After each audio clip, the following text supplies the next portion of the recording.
კვლავ მწვავე განხილვის თემაა ბრიუსელიდან გაჟღერებული მოთხოვნები და ვიზა ლიბერალიზაციის შესაძლო შეჩერების საკითხი. ოპოზიციაში მიიჩნევენ, რომ აუცილებელია რეალური ნაბიჯები გადაიდგას, რომ ეს საფრთხე ავიცილოთ. მმართველ გუნდში კი ბრიუსელიდან გაჟღერებულ მოთხოვნებს მუქარასა და დასჯის მცდელობა დაფასებენ. Reformes დანგრევა უნდა არის რუსეთი და რუსეთის მოკავშირე ძალები და თუ ვინმე ამისგან მომდევნოს მეგვიცავდა არის დასავლეთი.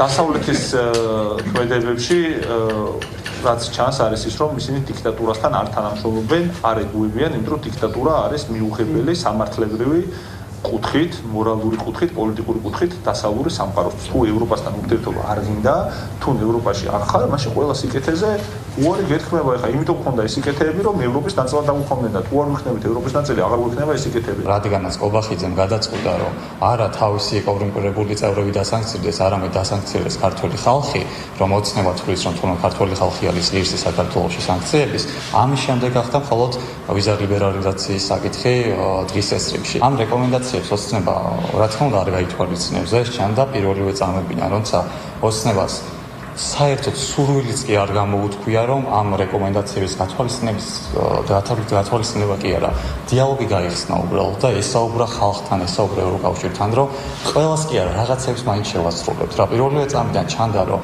თვითონ ოცნებას დღეს მოცემულობით თურმე პირიქით სურს, რომ ვიზა ლიბერალიზაციას ქართულ ხალხს გააუქმონ. ევროპიუროკრატიამ ძალიან კარგად იცის, რომ ოჯახურ ღირებულებებზე იქნება თუ ჩვენი ქვეყნის სუვერენიტეტისა და დამოუკიდებლობის თვის მნიშვნელოვანი საკანონმდებლო ცვლილებების უკან წამღები ქართული ოცნების გუნდა და ქართული ხალხი არ არის. მიუხედავად ამის ამ ყველაფერს წერენ და გვაშანტაჟებენ, იმიტომ რომ ერთი მიზანი აქვს მოდის არჩევნები და აქვს სურვილი რომ როგორმე მუხტი აიწიოს და ისევ აშანტაჟებენ ქართულ ხალხს, რომ იქნებ როგორმე შეცვალოს ხელისუფლება და მოიყვანონ ნაცები ხელისუფლება. ეს დედლაინის სპეციალურად არის შემოგდებული, რომ არჩევნების წინ ფონი შექმნან, იქნებ რაღაცა დესტაბილიზაცია მოაწყონ მანამდე საქართველოში. საქართველო არის ლიდერი ქვეყანა ყველა კანდიდატ ქვეყანას შორის, მოწინავე ქვეყანა, მათ შორის ადამიანის უფლებების საკითხში, მათ შორის ეკონომიკური განვითარების საკითხში და არანაირი შემოფერხებელი იმისა, რომ საქართველოს ამის გამო ვიზა ლიბერალიზაცია შეუჩერონ, არ არსებობს. და თუ პოლიტიკური შანტაჟის გამო ეს ქვეყნები გადაწყვეტენ იმავე ნაბიჯის გადადგმას, ეს ძალიან იმედის გამაცრუებელი იქნება მთლიანად საქართველოს მოსახლეობაში. მე მჯერა, რომ ეს ასე არ მოხდება. ცნობისათვის ბრიუსელიდან გავრცელებული განცხადების მიხედვით 8 რეკომენდაციის შესასრულებლად საქართველოს ხელისუფლებას დრო აგვისტოს ბოლომდე აქვს. მოთხოვნებს შორის არის კონკრეტული კანონების გაუქმება, დაკავებულთა გათავისუფლება და ხელისუფლებისა და საზოგადოების ღია დიალოგი. უვიზო მიმოსვლის შეჩერების საფრთხე. თემაზე ტელეკომპანია TV პირველმა ევროპარლამენტარები რიჰარდ კოლცი და კშიშტოფ პრეიზა ჩაწერა. როგორც ისინი ინტერვიუში აცხადებენ, ვიზა ლიბერალიზაციის საკითხი მაგიდაზე დევს და ევროკავშირმა შესაძლოა ეს მკაცრი ნაბიჯები გადადგას. მათივე განცხადებით, ბრიუსელი არ აპირებს საქართველოს მოქალაქეების დასჯას, თუმცა ქართული ოცნების მიერ მიღებული რეპრესიული კანონები, პროტესტების ჩახშობა და ევროკავშირის საგარეო კურსის იგნორირება რეაგირებას საჭიროებს. მინდა ვიყო ამ საკითხზე მკაფიო. ვიზა ლიბერალიზაციის შეჩერება განსახილულად მაგიდაზე დევს და ევროკავშირმა მკაფიოდ განსაზღვრა რა უნდა გააკეთოს საქართველოს ხელისუფლებამ აგვისტოს ბოლომდე, რომ უნდა გაიწვიოს აგენტების კანონი და გადადგას ნაბიჯები, რომელიც დააბრუნებს საქართველოს ევროინტეგრაციის გზაზე. სამწუხაროდ თუ დავაკვირდებით რეჟიმის ბოლო ნაბიჯებს და რიტორიკას, შედეგი შეიძლება იმედგამაცრუებელი იყოს. არა მათთვის, ვინც ძალაუფლებაში არაბეთ საქართველოს მოქალაქეებისთვის. საქართველოს როგორც კანდიდატ ქვეყანას აქვს ბევრი სარგებელი, მაგრამ ასევე მნიშვნელოვანია ვალდებულებების შესრულება. ნაცვლად ამისა ვხედავთ საქართველოს დემოკრატიის კიდევ უფრო დასუსტებას. ეს ძირს უთხრის არა მხოლოდ საქართველოს ევროპულ გზას, არამედ ჩვენი გაფართოების პოლიტიკის სანდოობას. თუ არსებული ტრაექტორია გაგრძელდება, ვიზა ლიბერალიზაციის შეჩერება რეალური და შესაძლო სცენარია. ფიქრობ, ევროკავშირმა მკაფიოდ დააფიქსირა პოზიცია, რომ ჩვენ არ ვაღიარებთ იმ არჩევნების შედეგებს, რომელიც ჩატარდა 2024 წელს. ჩვენ ასევე ვთქვით, რომ ქართული ოცნების რეჟიმის პირობებში საქართველოში დემოკრატიული უკუსვლაა. ამ რეჟიმმა ძირი გამოუთხარა საქართველოში პროევროპული მოქალაქეების უფლებებს. მე აქტიურად ვიყავი ჩართული ევროპის საკანონმდებლო ორგანოში საქართველოსთან დაკავშირებით რეზოლუციის პროექტის შემუშავებაში. ჩემ კოლეგებთან ერთად ვიყავი არაერთი შესწორების ავტორი, რომ ტექსტის ენა ყოფილიყო მკაცრი. ქართული ოცნება ეცადა ამ დოკუმენტით მანიპულირებას, თითქოს ევროპარლამენტი მოუწოდებდა ოპოზიციას რუსული სტილის არჩევნებში მონაწილეობისკენ. ჩვენ მკაფიოდ ვთქვით, მოახლოებული არჩევნები ვერანაირად ჩაითვლება ლეგიტიმურად. ეს აიარაღი რეჟიმის ხელში. ის რაც ახლა საქართველოს ჭირდება არის კონკრეტული ქმედებები. Mr. Kopakidze, Mr. Paposhvili, Mr. Zarkua and others may try to discredit us. ბატონი კობახიძე, პაპუაშვილი, ზარქოა და სხვები ცდილობენ ჩვენს დისკრედიტაციას, რომ თითქოს ჩვენ ვართ deep state-იან საქართველოს მტრები.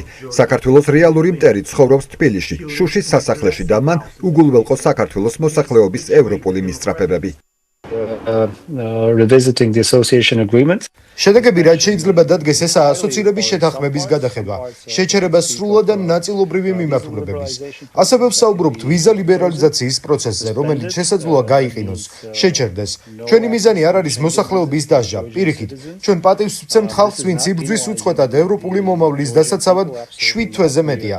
თუმცა ჩვენ ვხედავთ ქართული ოცნების პოლიტიკას, პროპაგანდას, როდესაც ისინი ევროპის კავშირს საბჭოთა კავშირს ადარებენ. რეალურად ოცნების მიერ ბოლოს მიღებული კანონმდებლობა, ოპოზიციისა და პროტესტის მონაწილეების წინააღმდეგ რეპრესიები. ესაა სწორედ საბჭოთა სტილი და რუსული მოქმედების ხერხი. ყველაფერი ამას დამატებული ოცნების საგარეო ვექტორი და სრულიად ცდენა ევროკავშირის საგარეო პოლიტიკასთან. ფიქრობ, ეს ყველაფერი სამართლიან რეაგირებას საჭიროებს ევროკავშირის მხრიდან. მართალია აგვისტო პასიური სამუშაო თვეა ევროპაში, თუმცა წინ დატვირთული შემოდგომა გველოდება და არ გამოვრიცხა, რომ სანქციები ან რაიმე შემზღუდავი ნაბიჯები გადაიდგას ოცნების პოლიტიკის საპასუხოდ. ყველაზე რეალისტურია ვიზა ლიბერალიზაციის გადახედვა, რადგან იცით, რომ ეს არ საჭიროებს 27-ვე სახელმწიფოს თანხმობას. რაც შეეხება კრიზისიდან გამოსავალს, ევროპარლამენტმა რეზოლუციაშიც ავსახეთ ჩვენი პოზიცია, რომ გამოსავალი მხოლოდ და მხოლოდ ახალი დემოკრატიული არჩევნებია და ეს უნდა მოხდეს თანაბარ სათამაშო პირობებში. უმაღლესი სტანდარტების შენარჩუნებაა საჭირო. რეალურად კი ჩვენ ვნახეთ ძალადობა გასულ არჩევნებზე, რაც ასახა თავის დასკვნა შეეუთო ოდირმაც. სწორედ ამიტომაა მნიშვნელოვანი ახალი არჩევნების მოწოდება და ის უნდა ჩატარდეს საერთაშორისო აღიარებული წესებით. ცნობისათვის ბრიუსელიდან გავრცელებული განცხადებების მიხედვით საქართველომ 8 რეკომენდაცია უნდა შეასრულოს, რისთვისაც ქართულ ოცნებას დრო აგვისტოს ბოლომდე აქვს. მოთხოვნებს შორის არის კონკრეტული კანონების გაუქმება, დაკავებულთა გათავისუფლება და ხელისუფლებისა და საზოგადოების ღია დიალოგი. დაკავებული ჭიათურელი მაღაროელების სასამართლო პროცესი 1 აგვისტომდე გადაიდო. ქუთაისის საქალაქო სასამართლოში დღევანდელ სხდომაზე 4 დაკავებულიდან ერთ-ერთი არ იმყოფებოდა. 17 ივლისის სხდომაზე მოსამართლემ 4-ვე მაღაროელი პატიმრობაში დატოვა. ცნობისათვის მერაბ სარალიძე, გიორგი ნეფარიძე, აჩიკო ჭუმბურიძე და თენგო გველესიანი სისხლის სამართლის წესით 29 აპრილს დააკავეს. საქმეზე გამოძიება თავდაპირველად სისხლის სამართლის კოდექსის 118 მუხლის მეორე ნაწილით გათვალისწინებული დანაშაულის ჯგუფურად ჯანმრთელობის განზრახ ნაკლებად მძიმე დაზიანების მუხლით დაიწყო, თუმცა მოგვიანებით მათ ბრალი დაუმძიმდათ. მერაბ სარალიძესა და გიორგი ნეფარიძეს ჯგუფური ძალადობის ორგანიზებასა და მასში მონაწილეობას, აჩიკო ჭუმბურიძეს და თენგო გველესიანს კი მონაწილეობას ედავებიან. მათი გათავისუფლების მოთხოვნით ჭიათურაში პროტესტი და შიმშილობა გრძელდება. შიმშილობს ერთ-ერთი დაკავებულიც. მორილი სახლები და დაზიანებული მანქანები, განადგურებული ნათესები და დახოცილი პირუტყვი. ადიგენის მუნიციპალიტეტის სოფლებში გომაროსა და შოყაში სტიქიის შედეგად 15-მდე ოჯახი დაზარალდა. ძლიერ სტიქიას ადგილობრივები მესამე დღეა მაშველებთან ერთად ებრძვიან. გომაროში ღვარცობის წარმოქმნის შედეგად 10-მდე ოჯახთან მისასვლელი გზა ამ დრომდე ჩაკეტილია. მეორე დღე ადგილზე მუშაობენ სამმართველო ჯგუფები, ასევე მობილიზებულია სპეციალური ტექნიკაც. დაზარალებული ოჯახები, რომელთა საცხოვრებელი სახლები დაზიანდა, გაყვანილი არიან უსაფრთხო ადგილზე. მერიაში შექმნილია სპეციალური კომისია, რომელიც მუშაობს ზარალის დასადგენად. სტიქიის ზონაში მეორე დღეა მუშაობენ გეოლოგებიც, რომლებიც დასკვნას ადგილობრივ ხელისუფლებას გაუგზავნიან. სოფელ შოყაში და გომაროში მუშაობს 12 ერთეული ტექნიკა, კიდევ გზაშია 3 ერთეული ტექნიკა, რომლებიც მიეშველებიან ადგილობრივ მოსახლეობას ჩამონტანილი ინერტული მასის გატანაში.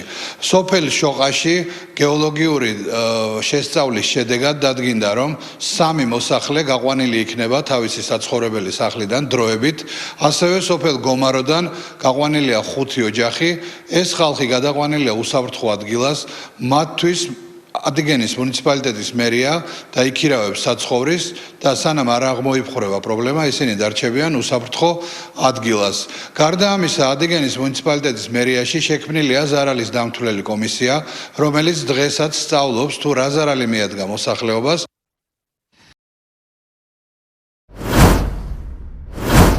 ნარკოდამოკიდებულება და ლუდომანია, ანუ დამოკიდებულება აზარტულ თამაშებზე. პრობლემები, რომლებიც აქტიურად დგას ჩვენი საზოგადოების წინაშე. როგორია ვითარება საქართველოში? რამდენად ხშირად მიმართავენ დამოკიდებული ადამიანები დახმარებისათვის სპეციალისტებს? რა სირთულეებს აწყდებიან პრობლემის გადალახვის დროს და რა უნდა გაითვალისწინონ დამოკიდებული ადამიანების ოჯახის წევრებმა? მეგატივის სარეაბილიტაციო ცენტრ ზენის დამოკიდებულების სპეციალისტსა და თანადამოკიდებულების კონსულტანტს გიორგი დემეტრაშვილს საუბრა.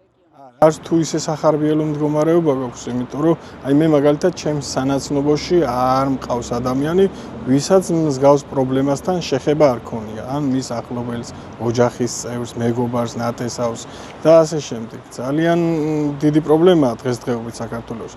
სხვა ქვეყნების ფონზე შეიძლება ნაკლებად ჩანდეს, მაგრამ ჩვენ პატარა ქვეყანა ვართ და აქ ეს ამდენი რაოდენობა უკვე ძალიან ბევრია. ბევრ ადამიანს ესაჭიროება დახმარება. 96% ესე სტატისტიკა არსებობს, 95-96% ის იასრულებს ცხოვრებას, რომ ვერაცნობიერებს, რომ ეს პრობლემაა. იმიტომ რომ დაავადება არ არის მარტივი, აქვს ჩვეულებრივი თავისი უარყოფის თვითმოტყუების სისტემა, რომელიც იცავს იმ რეალობიდან რა რეალობაშიც იმყოფება ადამიანი. ურჩევნია ილუზიები შეიქმნას საკუთარ თავსა და გარემოებაზე, ვიდრე აღიაროს, რომ პრობლემა აქვს. იმიტომ რომ თუ აღიარებ, რომ პრობლემა აქვს, ამის გადაჭრა უნდა დავიწყო. ასევე ფინანსებთან არის ეს ყველაფერი დაკავშირებული და არის რაღაცა კატეგორია, რომელსაც სურს გამოჯანმრთელება, მაგრამ ამ ადამიანებისთვის არის უფასო ჯგუფები, რომელზეც შეუძლია დაასწრება და მიიღონ მონაწილეობა და პრობლემის გაუცნობიერებაც არის. ერთად შემთხვევაში ყველაფერი იწყება ხათრით. ხათრი მე გადადის იმედში და იმედი რწმენაში, რომ იმას თუ გამოვიდა, მეც გამომივიდა. ამისთვის ჩვენ ყველაფერს ვაძლევთ. რეაბილიტაცია არის გამზადებული საკვები, რომელიც უნდა მიირთვა და ჯანსაღი იქნება შენთვის და შენი ცხოვრებისთვის. რეაბილიტაციაში მოსული ადამიანს რო შეეწყვი და შუაგზაში ხშირი არ არის, მაგრამ მაჩვენებელი არის 30-35% დაახლოებით. განაპირობა აი უარყოფის სისტემის ვერ გადალახვა, ვერ დამარცხება, წერტილოვან შეტევებს უკეთებთ ხოლმე, მასთან ერთად გავდივართ ამ გზას, ჩემი მისია არის მასთან ერთად გავიარო ის გზა, რა გზასაც გადის, მაგრამ ხანდახან ძალიან რთულია გაუშვა იმას ხელი, რაც გაქვს და სიმართლეს გაუსწორო თვალები. იმიტომ რომ სიმართლე მწარია, მტკივნეულია, ასეთი მარტივი არ არის. ოჯახის წევრებს ურჩევდი, რომ პირველ რიგში დაიწყეთ საკუთარი თავით და დამოკიდებულ ადამიანს ვეტყოდი, რომ ცადე, იმიტომ რომ ბევრს გამოუვიდა. შეიძლება შენ თვითონ, შენ გარშემო ნახო ადამიანები, რომლებმაც ფატალურად დაასრულეს ცხოვრება. შენ თუ არ გინდა რომ ფატალურად დაასრულო, უბრალოდ ცადე რა, ხო ისედაც რაღაცეები გიცდია შენ ცხოვრებაში. ესეც ცადე. არ არსებობს ცუდი ადამიანი. არსებობს ადამიანები, რომლებსაც აქვთ დაავადება და ეს დაავადება შეგვიძლია გადავიტანოთ გამოჯანმრთელებაში. იმას, რასაც მოხმარებისთვის ვაკეთებთ, იმის 5-10% რო გადავიტანოთ გამოჯანმრთელებისთვის, შეგვიძლია, რა ვიცი, ძალიან შორს წავიდეთ. მაგრამ პოზიტიური მხრივ. ქურდობის ბრალდებით დაცვის პოლიციის დეპარტამენტის საავიაციო უშიშროების სამმართველოს ინსპექტორი დააკავეს. გამოძიებით დადგინდა, რომ 1990 წელს დაბადებულმა პირმა სამსახურეობრივი მოვალეობის შესრულების დროს მართლსაწინააღმდეგო მისაკუთრების მიზნით ფარულად დაეუფლა მოქალაქის კუთვნილ ოქროს ნივთს. ქურდობის ფაქტზე გამოძიება სისხლის სამართლის კოდექსის 177 მუხლით მიმდინარეობს. დანაშაულის 3-დან 5 წლამდე ვადით თავისუფლების აღკვეთას ითვალისწინებს.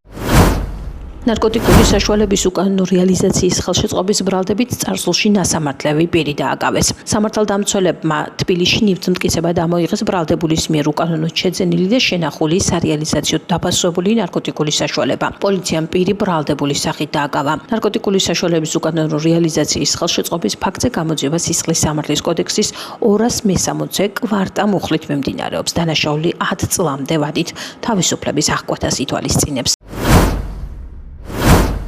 უკანონო ცეცხლსრული იარაღებისა და საბრძოლო მასალის შენახვის ბრალდებით იმერეთსა და საქართველოს სხვა რეგიონებში 6 პირი დააკავეს. სამართალდამცველებმა დაკავებულების პირადი საცხოვრებელი სახლებისა და საკარმიდამო ეზოს ჩხრეკის შედეგად ნივთმტკიცებად სხვადასხვა ტიპის ცეცხლსრული იარაღი, საბრძოლო მასალა, პისტოლეტები, რევოლვერები, სანადირო თოფი, მჭიდები, ვაზნები და ასევე ნარკოტიკული საშუალებები ამოიღეს. დანაშაულები 11 წლამდე ვადით თავისუფლების აღკვეთას ითვალისწინებს.